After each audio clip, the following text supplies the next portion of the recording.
Visions of my own mortality were dancing through my head when my wife and I visited the original McClenny family land grant in Sedley, Virginia several years ago. The first American McClenny received the land grant for service to king and country in 1693. Some of his children are buried in the cemetery with names like James McClenny.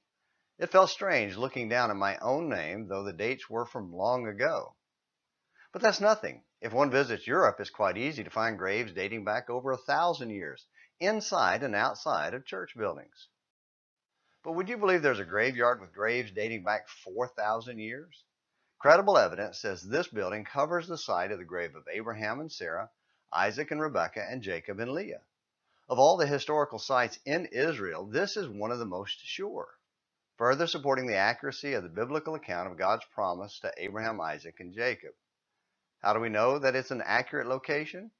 Well, the Bible record is clear about the location and who was buried in it, and the location is remote enough to prevent it becoming absorbed by legend and conflicting possible sites. The biblical account begins early with the death of Sarah, the mother of the promised son, who would be the one through whom the promised blessings would come, died in Hebron some 37 years after Isaac was born. That's in Genesis 23, verses 1 and 2. Abraham then spoke to the elders of the city and asked for a price on the field of Ephron containing the cave of Machpelah. That's in Genesis 23, verses 3 through 15. Without discussion, Abraham immediately paid the asking price, took possession, and buried his beloved Sarah. Later, when Abraham died, his son Isaac buried him there as well. That's in Genesis 25, verses 9 and 10. Then, when Isaac died decades later, Jacob and Esau, having buried the hatchet of their enmity, came together in Hebron to bury their father. That's in Genesis 35, verses 27 through 30. The death of Rebekah wasn't recorded, but when her son Jacob was nearing the end of his life, he made his sons promise to bury him in the family graveyard in Hebron.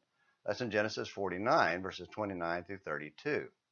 In that charge to his sons, Jacob confirmed Rebekah was buried there with Isaac, and he had buried his wife Leah there too. Last of all, Jacob was buried there as well, Genesis 50, verses 12 and 13.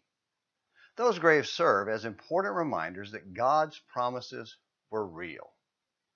But the one grave that proved it beyond a shadow of a doubt is the only one that's empty.